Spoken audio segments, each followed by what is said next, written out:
You're a little early because yeah, he's not here yet. Like I've been calling him, and I've been, you know, checking all the cars in the parking lot just to see if he's, like, you know, taking a nap in his car. He does that sometimes. I even climbed the mountains, yodeled his name. That always works. But nothing. I'm literally just standing here in a field with a couple balloons all by myself. Just feels a little awkward, not gonna lie. So I guess we should start the show.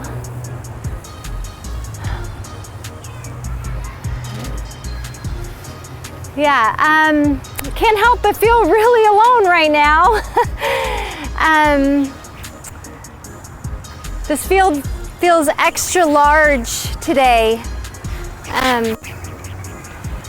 But you know what? We're gonna get this party started, you guys, because I have you and we have each other, and I got a couple balloons with your name on them. I brought these because, hello, Sunday fun day. We always have so much fun together, right? And so we've got a big long lineup of games and worship and fun once again. So, probably should get that. I have a couple shout outs that actually have a little something to do with these. I have these this morning because today is my daughter's birthday.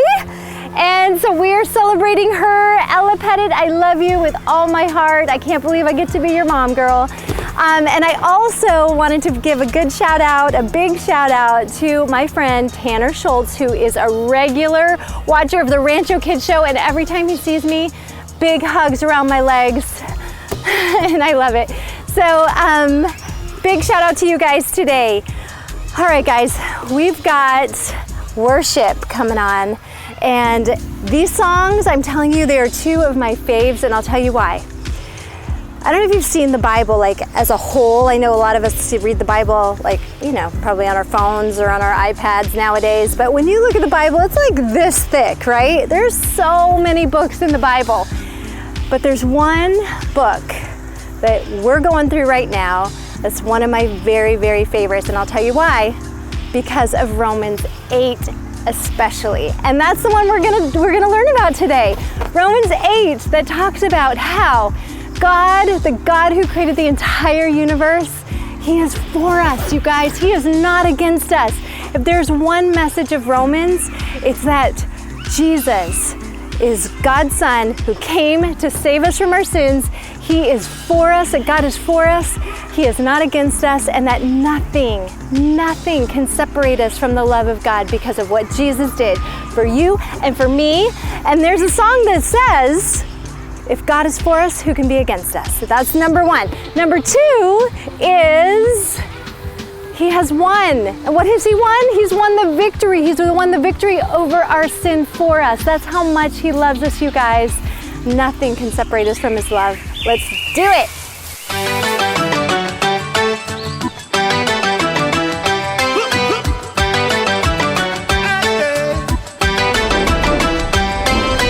Looking out, it's a great big world. Where do I go? How do I fit in? Gotta keep this one thing on my mind. Maker of all the universe is on my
life doesn't go the way I planned. God is for me when I just don't understand. God is for me when life doesn't go the way I planned. God is for me.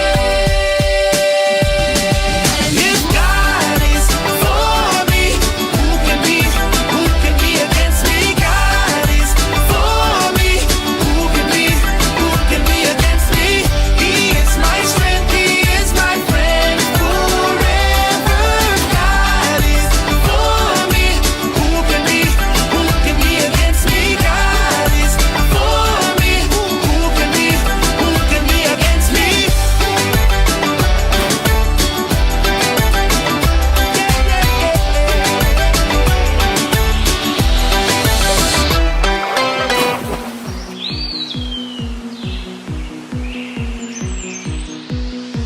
He's the chosen one, he's the champion, the winner for all time. With me to the end, Jesus is my friend, he's always by my side.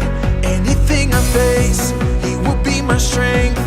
I'm his and he is mine. I'm forever free, nothing's stopping me, because he gave his life. Shout it out, it's not over. I am more than a conqueror. With Christ in me, I have the victory.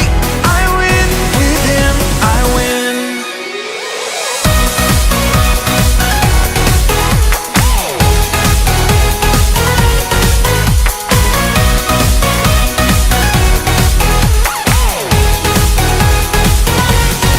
He's the chosen one, he's the champion, the winner for all time. I'm forever free, nothing's stopping me, because he gave his life. Shout it out, it's not over. I am more than a conqueror. With Christ in me, I have the victory. I win with him, I win.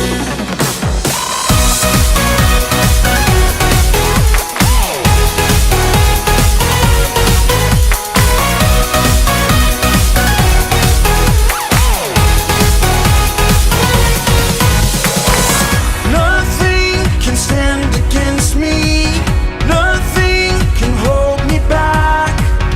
I know that God is for me, and He has won. He has won. Nothing can stand against me. Nothing can hold me back.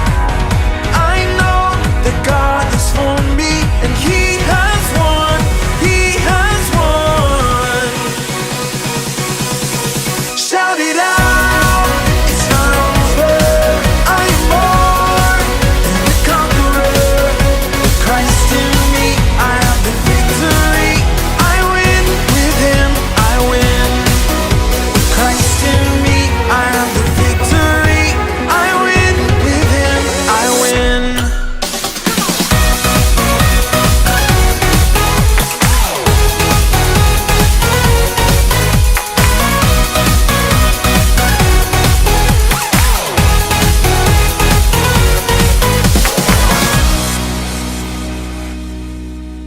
What part of meet at the tree did she not understand? I mean, there's the tree, and here I am, and there's no Carrie to be found, and we have to film. I mean, time is ticking, but you know, I guess maybe it's on me, kids. Maybe I should have been a little more specific when I said, hey Carrie, meet me at the tree, because I just realized there's another tree right here, and there's a few, okay. All right, anyway. I'm not gonna let it get to me. I'm not gonna let it rattle me. I'm gonna do the job that I have to do, which is to introduce a segment. And so I'm trying to decide, like, I don't know, which segment should it be. But while I'm making that decision, let me take a second here and do what I like to call a shout out. That's a shout out, kids. And I have a very special family, a family that's been watching every week, a family that loves the show, and a family that's near and dear to my heart. It is the Costa family, and it is Tiago, it is Mia, and it is Alice. Specifically to my girl Mia, who's in my volleyball class. Mia, this shout out is for you, and you know what? Stop giving me such a hard time at volleyball just because you think you're so much better than I am. Maybe you are, but either way, here's your shout out. Thanks for watching the show. Now, which segment should I choose? Kids, What's like my favorite thing in the world to do? It's to play games. So that's what I'm gonna choose. I'm gonna choose the segment that is game time. So kids, here's a game all about president or not president. That's the game. I'm gonna name a name and you're gonna say, yeah, that person's a president, or no, that person wasn't a president. So that's how it goes. Good luck. I wish you the best. It's gonna be tough, but I believe in you. What's shaking, my little dudes and dudettes? It's me, your friend, the Chadster, and I'm super stoked to get to host today's game show called President or Not a President. Now, kiddos, we've had 44 presidents in the United States, and all you have to do in this game is tell me if the name that I tell you is one of those presidents or if it's not a president. It's super simple, it's gonna be super fun. So let's start with the first name, and that name is Andrew Garfield.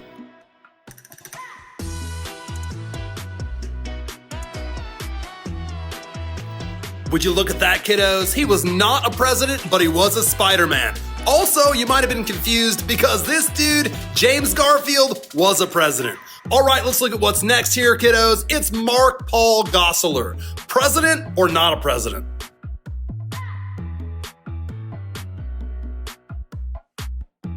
Once again, that is not a president. That's a Zach Morris from my favorite childhood show, Saved by the Bell. Let's see who's next, kiddos. It's Terry Hatcher. President or not a president?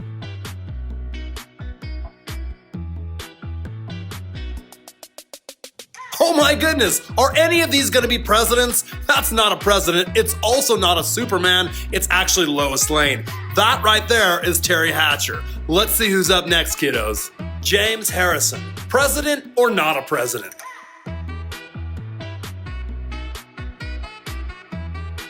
You've got to be kidding me. This dude is a football player and it looks like a mean one, but he's definitely not a president. Let's see who's next. Franklin Pierce.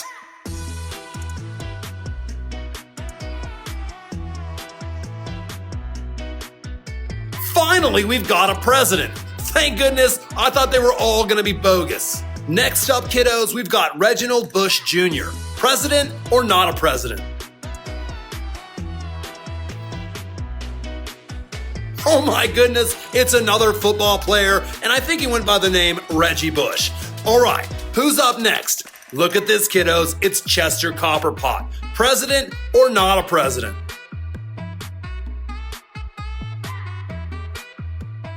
Once again, it wasn't a president. It was a character from the movie Goonies. Great movie. Next up, kiddos, we've got Martin Van Buren.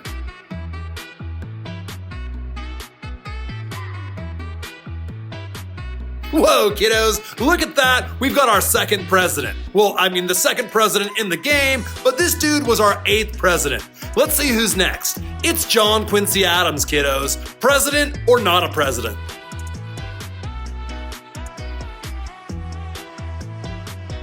Whoa, kiddos, back-to-back presidentes. Let's see who's up next. It's James K. Polk.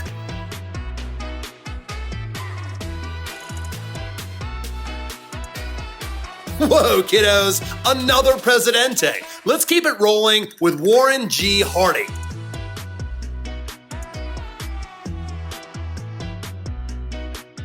All right, that's another president. Now, if I would have stopped at Warren G, that would have been this dude, a famous rapper from Long Beach. But this was Warren G. Harding. Let's see who's up next. Looks like Daniel Day-Lewis. President or not a president? We've finally broken the train of presidents. This dude was an actor. However, he did play a president, Abraham Lincoln. Check him out, dudes. All right, listen up. We're getting a little bit long here. Let's do some rapid fire at the end. I'll just say the name and I'll say yup for president or nope for not a president. Here we go with our first one. Neil Patrick Harris. Nope, not a president. Teddy Ruxpin. Nope, not a president. Hamilton Porter. Nope, not a president. Alexander Hamilton. Nope, not a president. Thomas Edison.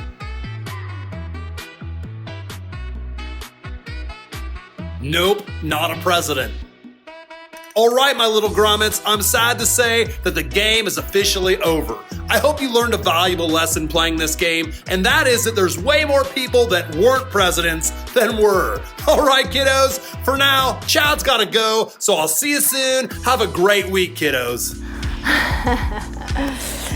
Yeah, it's still nothing, you guys. Have you seen him? If you've seen him, we've got some of our kids that come on the live chat. Maybe just raise your hand right now. You've seen him? Where? For the love, where have you seen him? I have not seen him anywhere, and it's time for the message, and I really, really can't wait to hear the message today because, like I said, it's one of my favorites. And I love the way Ryan just takes the word of God and he just like blows it open for all of us, right? Like he just puts it in a way that's understandable and that just like blows my mind. So it's gonna be really unfortunate if he's not here for this. But you know what, I'm gonna just intro it and then Davide, maybe he can do some magic. I'm gonna just trust him on this, all right? So, on the count of 3, I'm gonna say it, roll it, DeVito. Sometimes I call him Davide, sometimes I call him DeVito. He answers to both, is what I found. So I'm gonna say that, and we'll just see. Maybe he'll be able to work some magic. He will put Pastor Ryan in the video to bring Romans 8 to us. All right, here we go. 1, 2, 3, roll it, DeVito. So when I was a wee little lad, or just a young man as we Americans would call it, I would sit in class and sometimes I'd get a little bored, and I had a friend next to me who was an incredible artist. And I would do a thing with him which I would call the squiggle challenge.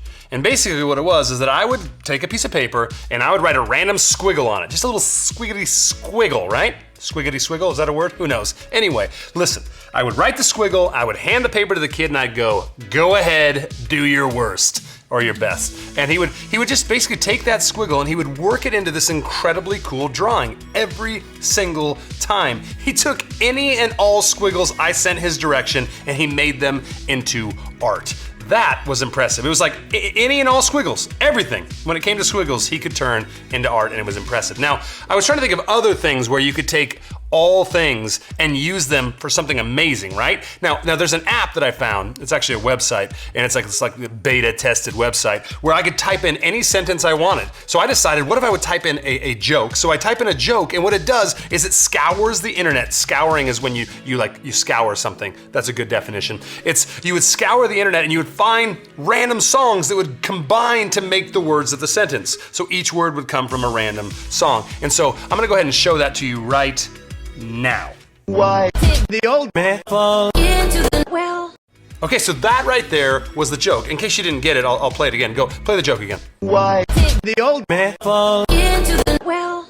Cool, so you see how I just took all those different songs and made it any sentence, all sentences you send to this thing, it will do this with. It's amazing. And then here, of course, is the answer, so go ahead and play that.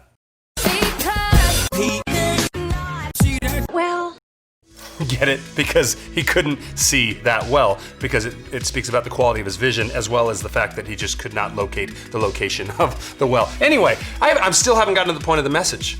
I was reading through Romans chapter 8, kids, and I came across a verse that I love. All right, it's Romans chapter 8, verse 28, and here's what it says. It says that we know that God causes everything, all things, to work together for the good of those who love God and are called according to his purpose for them. Now that verse is one of those like heavy verses. It's saying literally everything, all things, God can take them and cause them to be for the good of those who love him and are called according to his purpose. That is gnarly. That's why I was talking about the squiggles earlier, because this guy could take all squiggles and make them into something beautiful. And this app could take all sentences and make them into some cool like song montage. Now those things are cool, but this verse, if it is true, is one of the most coolest things I've ever heard of. The idea that God can take anything and everything that happens in our lives and use them for good, that's crazy. That means any and every bad thing that just happens to us. You're in a car accident, or you break a bone. It's saying that all of these things, God can use them for good. Even the bad choices we make, that's part of everything, right? If I make a bad choice by my own disobedience, it doesn't mean that God still can't use it for my good. Even the bad things that other people do to me. I mean, this is all part of everything, right? The same way that I had to make any squiggle. I mean, if we really want to hold God to this, it's got to be anything and everything. And what I'm telling you is that I have seen this to be true in my life. And far older, far wiser people over the years of history have seen this to be true in their life. So the question I have is, what does it mean for God to take all things and use them for our good? I think the key, kids, is to define the word good. Does that mean that if we break our arm, that God will use it for good, like he did in that, in the Rookie of the Year movie? You remember that? I don't know, maybe it's too old for you. If you haven't seen it, kids, Rookie of the Year is a spectacular movie where a kid breaks his shoulder and comes back with his super-powered shoulder, and next thing you know, he's pitching in the major leagues. Now that would be awesome. That's a great movie and you really should watch it, but that's not what this is talking about. It's not saying, hey, if you break your arm, God will give you a superpowered arm, or hey, if your goldfish dies, he'll give you a much cooler goldfish the next time. Sorry if your goldfish just died, kids. I don't mean to take that lightly. But it's not talking about good the way that we a lot of times think. If we lose $5, we'll find 20. It's not that type of thing. We really need to understand what the good is that this verse is talking about. And to understand that, I want to just go ahead and reread the verse that I already read, and then we're going to look at the next verse because it'll help explain it. It says that God causes everything to work together for the good of those who love God, and this is the important part, and those people that are called according to his purpose for them. And that is the key to this sermon, the key to this passage, the key to what I want to teach you today. We have to realize that when God talks about taking everything and using it for our good, ultimately it's for our good towards the purpose he has for us. And he might have a unique purpose for you and me and everyone else, but ultimately it's all kind of wrapped up in one key thing that's true for each and every one of us. And the next verse tells us what that is. In Romans chapter 8, verse 29, it says that God knew his people in advance and he chose them to become like his son.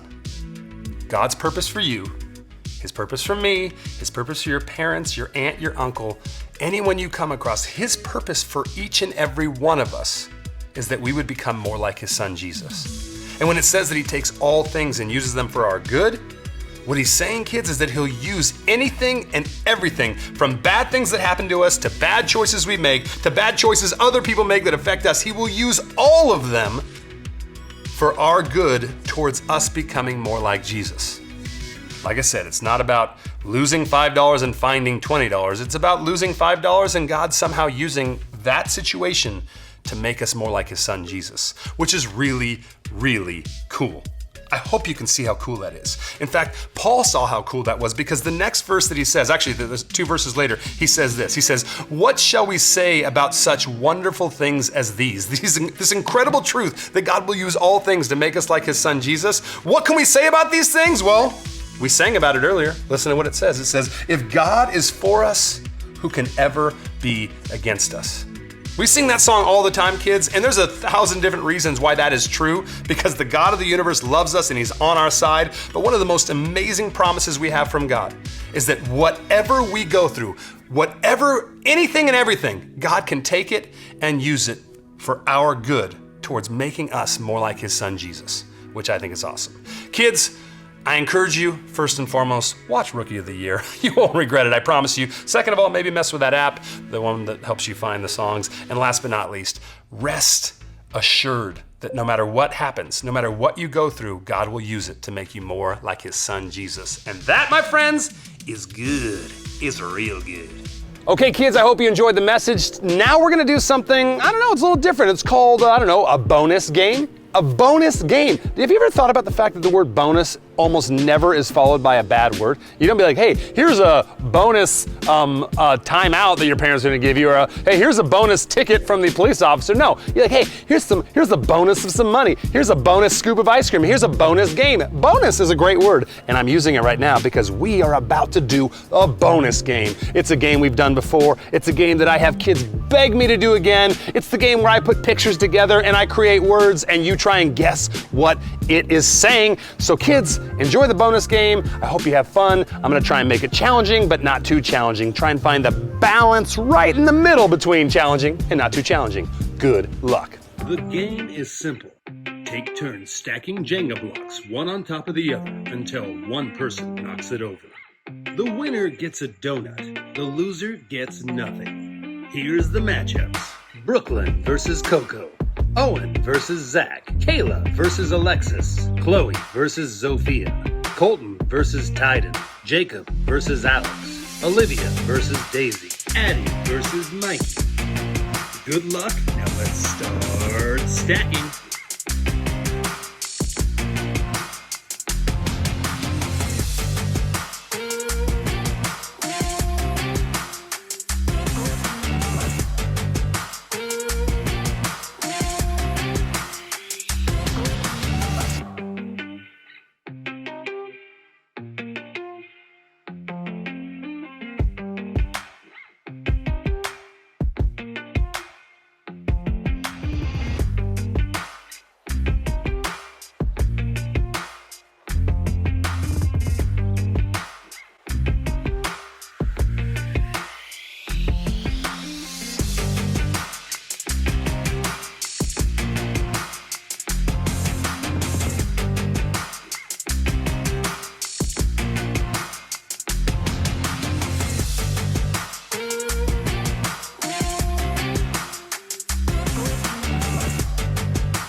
Congratulations to our winners.